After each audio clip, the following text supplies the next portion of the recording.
السلام علیکم ورحمۃ اللہ وبرکاتہ۔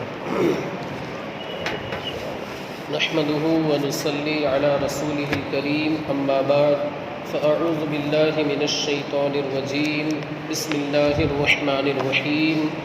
ان اللہ وملائکتہ یصلون علی النبی یا ایھا الذین آمنوا صلوا علیہ وسلموا تسلیما۔ اللہم صل علی سیدنا و مولانا محمد وبارک وسلم صلاۃ و سلاما علیک یا رسول اللہ صلی اللہ تعالی علیہ وسلم۔ عزیزان ملت اسلامیہ، ہمارا یہ جو درس کا سلسلہ چل رہا ہے، تو اس میں آج جو حدیث پاک ہے اس کا عنوان، اس کا مضمون ہے جنازے کے پیچھے چلنا۔ یہ ایک ایمان کا حصہ ہے، ایمان کا ایک شعبہ ہے، ایمان کا ایک پارٹ ہے۔ حدیث پاک ہے، اللہ کے رسول صلی اللہ علیہ وآلہ وسلم ارشاد فرماتے ہیں، حضرت سیدنا ابو ہریرہ رضی اللہ تعالی عنہ سے روایت ہے، رسول اللہ صلی اللہ علیہ وسلم نے ارشاد فرمایا کہ جو بندہ جنازے کے پیچھے چلے، جو بندہ جنازے کے پیچھے چلے، یعنی اس کا مطلب یہ ہے کہ جنازے میں شریک ہو، اس کی نماز جنازہ ادا کرے، جنازے میں شریک ہو، اور پھر اس کے بعد اللہ رب العزت سے ثواب کی امید رکھے کہ اللہ رب العزت مجھے اس پر ثواب عطا فرمائے گا، پھر اس کی تجہیز و تکفین سے فارغ ہو جائے، اس کو دفن کرنے سے، اس کی تدفین سے فارغ ہو جائے، فَإِنَّهُ يَرْجِعُ مِنَ الْأَجْرِ بِقِيرَاتَيْنِ۔ اللہ کے رسول صلی اللہ علیہ وسلم ارشاد فرماتے ہیں کہ جو بندہ کسی بندے کی، کسی مرحوم کی نماز جنازہ ادا کرے، اس کے بعد پھر جنازے میں شریک ہو، اس کو دفن کرنے کے بعد اپنے گھر واپس لوٹے، تو اللہ رب العزت اسے 2 قیرات کے برابر ثواب عطا فرماتا ہے۔ اب یہ 2 قیرات کیا ہے؟ اللہ کے رسول صلی اللہ علیہ وسلم خود ارشاد فرماتے ہیں کہ ایک قیرات جو ہے وہ احد پہاڑ کے برابر ہے۔ اللہ کے رسول صلی اللہ علیہ وسلم اتنی عظیم بشارت دیتے ہوئے اپنے امتیوں کو مخاطب اور متنبہ کرتے ہوئے ارشاد فرماتے ہیں کہ ایک جو قیرات ہے وہ احد پہاڑ کے برابر ہے، اور اگر کوئی بندہ اس کی نماز جنازہ کے اندر شریک تو ہوا، لیکن قبرستان تک نہیں گیا، دفن کرنے کے لیے اس سے نہیں گیا کہ وہیں سے وہ واپس لوٹ آیا، تو اس سے 1 قیرات کے برابر ثواب ملے گا، یعنی اس کا ظاہر سی بات ہے ایک مائنس ہو گیا۔ 2 قیرات کے برابر ثواب اسے اس وقت ملے گا جب وہ بندہ جنازے میں شریک ہونے کے ساتھ ساتھ اس کو دفن کرنے کے بعد واپس لوٹے۔ آج کل میں معذرت کے ساتھ عرض کروں، ہوتا یہ ہے کہ صرف اور صرف قبرستان اس کے جو رشتہ دار ہے یا بہت خاص ہے، قریبی ہے، رشتہ دار نہیں ہے لیکن قریبی ہے، دوست ہے، کلوز فرینڈز جسے کہا جاتا ہے، تو وہی لوگ قبرستان تک جاتے ہیں، ورنہ یہیں سے بالکل ٹاٹا شیو کر کے خیر آباد کہہ دیتے کہ بولے جاؤ اب آپ دفن کر دینا، میکے مارکیٹ ونو آئے آؤ وینا، تو اس طریقے سے کہہ کر کے کہ مارکیٹ مجھے جانا ہے، میں جا رہا ہوں، اس طریقے سے کہہ کر کے مطلب معذرت کر لیتے کہ میں قبرستان تک نہیں آ پاتا، حالانکہ پھر اس کے بعد فوراً بھی انہیں مارکیٹ نہیں جانا رہتا۔ چلیے دن میں 11 ساڑھے 11 بجے جنازہ ہے تو مانتے ہیں کہ چلیے آپ کو مارکیٹ جانا ہے، ویسے اکثر و بیشتر لوگ تو مارکیٹ جو جاتے ہیں وہ 12 کے بعد ہی جاتے ہیں، اکثر و بیشتر لوگ، لیکن رات میں اگر جنازہ ہوتا ہے، عشاء کے بعد ہے یا 11 بجے ہے، تو پھر کہیں جانے کا سوال ہی نہیں رہتا، آپ کو تو پھر جا کے آرام کرنا ہے، پھر آپ کو کیا جلدی ہے، پھر بھی مطلب ایک بہانہ کہ نہیں ہمیں جانا ہے، اور پھر قبرستان کے اندر وہ نہیں جاتے۔ ویسے یہ جو حکم ہے یہ کوئی واجب نہیں ہے، شریعت کی جانب سے یہ کوئی حکم واجب نہیں ہے کہ آپ جنازے کو دفن کرنے کے بعد، میت کو دفن کرنے کے بعد اپنے گھر پر واپس لوٹیں، لیکن آپ ذرا سوچیں کہ ہم تھوڑا سا وقت بچا کر اتنا بڑا اجر، اتنا بڑا ثواب، اتنا بڑا نیکیوں کا انبار ہم کھو رہے ہیں، اور اللہ رب العزت کا جو رحمت کا خزانہ ہے اس کے اندر تو کوئی کمی نہیں۔ اللہ رب العزت، یہ تو ایک حدیث پاک میں رسول اللہ نے ارشاد فرمایا کہ احد پہاڑ کے برابر اسے نیکیاں ملے گی، لیکن اللہ رب العزت اگر کسی بندے کے اوپر فضل فرمائے تو اس سے بھی زیادہ اسے نیکی عطا فرمائے۔ اللہ رب العزت اپنے جس بندے سے راضی ہو جائے، اپنے جس بندے سے خوش ہو جائے، اس کی زندگی تو ماشاءاللہ مدینہ مدینہ ہو جاتی ہے۔ تو ہمیں اتنا عظیم اور اتنا بہترین اجر اور ثواب جو ہے اسے ضائع نہیں کرنا چاہیے۔ مجھے ایک حدیث پاک یاد آ رہی ہے جنازے کی نماز کے تعلق سے۔ اللہ کے رسول صلی اللہ علیہ وسلم ارشاد فرماتے، ہوتا یہ ہے کہ مسئلہ سب لوگوں کو معلوم ہے کہ جنازے کی جو نماز ہے وہ فرض کفایہ ہے۔ ایک بندہ اگر بستی کے اندر پڑھ لیتا ہے تو کافی ہے، اور اگر کسی نے بھی نہیں پڑھی بستی کے اندر تو سارے کے سارے بستی والے گناہ گار ہوں گے۔ اب یہ مسئلہ اچھی طرح یاد ہے اور اس پر عمل بھی کرتے ہیں کہ ہمارے محلے کے بہت سے لوگوں نے نماز پڑھ لی، اب ہمیں جانے کی ضرورت نہیں ہے۔ ہوتا ہے ایسا اکثر، اور بیچارہ کوئی جس کے تعلقات کم ہوتے ہیں، جو غریب طبقے سے تعلق رکھتا ہے اور اس کے تعلقات جان پہچان اس کی کم ہوتی ہے، تو اس کے جنازے میں 20-25 لوگ ہی شریک ہو پاتے ہیں اگر وہ جنازہ نماز کے بعد نہیں ہے تو۔ عام وقت میں ہے جیسے 11 بجے یا 4 بجے ہوتا ہے۔ حالانکہ آپ یاد رکھیں حدیث پاک میں آتا ہے جنازے کی نماز کے تعلق سے کہ اگر بندہ کسی بندے کی نماز جنازے کے اندر شریک ہوتا ہے اور اس جنازے کی نماز پڑھنے والوں کی تعداد 40 ہو جاتی ہے تو اللہ رب العزت ان 40 کی وجہ سے اس کی بخشش فرما دیا کرتا ہے۔ تو آپ مطلب آج کل یہ ہو گیا بالکل تقسیم اور ڈیوائیڈیشن، ہمارے اگر تعلقات ہیں تو ہم جائیں گے، مطلب یہ نہیں دیکھیں گے کہ سامنے والا مومن بھائی ہے۔ سب سے پہلا جو آپ کا تعلق اور رشتہ ہے، اگرچہ آپ کا قریبی رشتہ دار نہیں ہے، آپ کی پہچان نہیں ہے، لیکن اسلام کا تو دینی رشتہ ہے۔ اسلامی بھائی چارگی تو یہ کہتی ہے کہ آپ جنازے کے اندر شریک ہو، اور اگر آپ جنازے میں شریک ہو رہے ہیں تو پھر اس سے کسی دوسرے کا فائدہ نہیں بلکہ آپ کے مومن بھائی کا اور آپ کا خود کا فائدہ ہے۔ تو ہمیں یہ جو اجر و ثواب کے موقع ہیں انہیں ہمیں ضائع نہیں کرنا چاہیے، اجر و ثواب کے جو مواقع ہیں انہیں ہمیں گم نہیں کرنا چاہیے۔ چونکہ خواجہ غریب نواز رضی اللہ تعالی عنہ کا مقدس اور مبارک مہینہ چل رہا ہے، تو پرسوں چھٹی شریف حضرت کا عرس مبارک بھی ہے۔ میں حضرت خواجہ غریب نواز رضی اللہ تعالی عنہ کے بارے میں آپ کی سیرت بتاؤں کہ سیرت لکھنے والوں نے لکھا ہے، سوانح نگار لوگوں نے لکھا ہے کہ خواجہ غریب نواز سب کے ساتھ، پڑوسیوں کے ساتھ، ہمسایوں کے ساتھ، سب کے ساتھ بہت اچھا سلوک کیا کرتے تھے۔ اگر کسی کا انتقال ہو جاتا تو اس کے جنازے میں شریک ہوتے،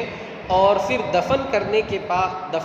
کے بعد یہ نہیں کہ واپس آ جاتے، اس کو دفن کرنے کے بعد اس کی قبر کے اوپر کچھ دیر کے لیے، قبر کے قریب کچھ دیر کے لیے بیٹھے رہتے۔ ایک مرتبہ کی بات ہے، آپ کے ایک خادم کا بیان ہے کہ ایک پڑوسی کا انتقال ہو گیا، اس کو دفن کرنے کے بعد حضرت کا جیسا کہ معمول تھا ہر انتقال کرنے والے مسلمان مومن مرحوم بھائی کی قبر کے پاس بیٹھے رہتے، اچانک آپ کا چہرہ تھوڑا سا متغیر ہو گیا اور کچھ سمجھ لیجئے رنجیدگی آپ کے چہرے سے ظاہر ہونے لگی، آپ کچھ غمگین ہو گئے۔ پھر تھوڑی دیر کے بعد، خادم کا بیان ہے کہ تھوڑی دیر کے بعد میں نے دیکھا کہ آپ مسکرانے لگے اور آپ خوشی کا اظہار فرمانے لگے۔ وہ خادم کہتا ہے کہ میں نے حضرت کی بارگاہ میں عریضہ کیا کہ حضرت کیا معاملہ ہے؟ تو چونکہ وہ تو صاحب کشف تھے خواجہ غریب نواز رضی اللہ تعالیٰ عنہ، ان کی جو نگاہیں تھی وہ تو بہت آگے تک دیکھتی تھی۔ آپ نے ارشاد فرمایا کہ میں نے اولاً دیکھا کہ جب اس بندے کو، اس مرحوم کو، اس مسلمان مومن کو دفن کیا گیا تو پھر عذاب کے فرشتے آ گئے اور قریب تھا کہ اس پر عذاب ہو جاتا، اس کو عذاب دیا جاتا، لیکن پھر میں نے دیکھا کہ اس کی قبر کے اوپر رحمت الہی کا نزول ہونے لگا۔ عذاب کے فرشتے چلے گئے، رحمت الہی کا نزول ہونے لگا اور اللہ رب العزت کی رحمتیں اس کی قبر کے اوپر نازل ہونے لگی۔ تو یہ غریب نواز کا معمول تھا کہ وہ جنازے میں اگر شریک ہوتے، پہلی بات تو یہ کہ وہ یہ نہیں دیکھتے تھے کہ ہمارا تعلق ہے یا نہیں، بلکہ جنازے میں شریک ہوتے، پھر اخیر تک رہتے۔ آپ کو اگر بہت ضروری کام ہے تو آپ جا سکتے، کوئی مسئلہ نہیں، لیکن اگر آپ فری ہیں، آپ کے پاس کوئی کام نہیں، آپ ٹائم ہے آپ کے پاس، تو پھر آپ جنازے میں شریک ہو اور اخیر تک رہیں، اس سے آپ کا فائدہ ہوگا، اور آپ اگر کچھ پڑھ کر کے اس کی روح کو ایصال ثواب کریں گے تو انشاءاللہ اس کا بھی آگے بیڑا پار ہوگا۔ میں نے ایک حدیث پاک پڑھی ہے کہ جب بندے کا انتقال ہو جاتا ہے، بندے کا جب انتقال ہو جاتا ہے تو آپ نے دیکھا ہوگا کہ ایک ڈوبنے والا شخص، ایک کہاوت بھی ہے، ایک کہوت گجراتی کے اندر کہوت کہا جاتا ہے کہ ایک ڈوبنے والا کوئی شخص ہے، اگر اس کو چھوٹا سا کچھ پارٹیاں وغیرہ مل جائے تو کتنی خوشی کا اظہار کرتا ہے، کہتے ہیں ڈوبتے کو تنکے کا سہارا، ڈوبتے کو تنکے کا سہارا۔ تو مرنے والا جب انتقال کرتا ہے تو اس کی کیفیت بھی یہی ہوتی ہے، وہ بالکل اس کا حال یہی ہوتا ہے کہ کاش گھر والے میرے لیے کچھ ایصال ثواب کریں، قرآن خوانی وغیرہ کا اہتمام کریں، تاکہ میرا جو بیڑا ہے، میری جو قبر کی منزل ہے، قبر کا مرحلہ ہے، یہ آسان ہو جائے، میرا بیڑا پار ہو جائے۔ تو ہمیں یہ کام کرنا ہے، ہم وہاں پر بیٹھے اس کی روح کو کچھ ایصال ثواب کریں۔ اور حکم بھی یہ ہے کہ دفن کرنے کے بعد، یہ مسئلہ بھی ہے فقہ حنفی کا، کہ دفن کرنے کے بعد اتنی دیر تک قبر کے پاس ٹھہرے جتنی دیر میں اونٹ ذبح کر کے اس کا گوشت تقسیم وغیرہ نہ کر دیا جائے، اتنی دیر تک وہاں پر بیٹھنا چاہیے۔ یہ شریعت کا مسئلہ ہے، لیکن آج ہم میں سے شاید ہی اس پر کوئی عمل کرتا ہو، بس گنے چنے جو اس کے قریبی رشتہ دار ہیں، گھر والے ہیں، اتنے ہی لوگ اس پر عمل کرتے ہیں،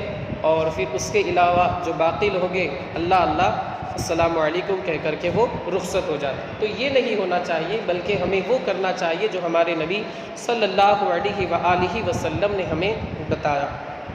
ایک بات مجھے یہاں پر ایک یاد آئی، ایک بزرگ ہے شیخ محی الدین ابن عربی، کافی بڑے بزرگ ہیں۔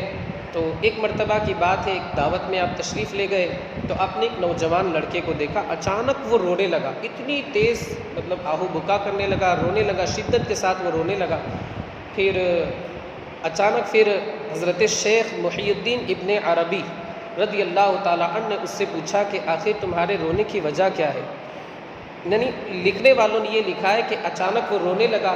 شیخ محی الدین ابن عربی اپنے کشف سے انہوں نے جان لیا کہ یقیناً اس کے گھر والوں میں سے کسی کو عذاب دیا جا رہا ہے۔ اس بنیاد پر اس عذاب کی کیفیت کو دیکھ کر کے یہ بندہ رو رہا ہے، چونکہ وہ جو نوجوان لڑکا تھا وہ بھی صاحب کشف تھا۔ شیخ محی الدین ابن عربی نے 70,000 مرتبہ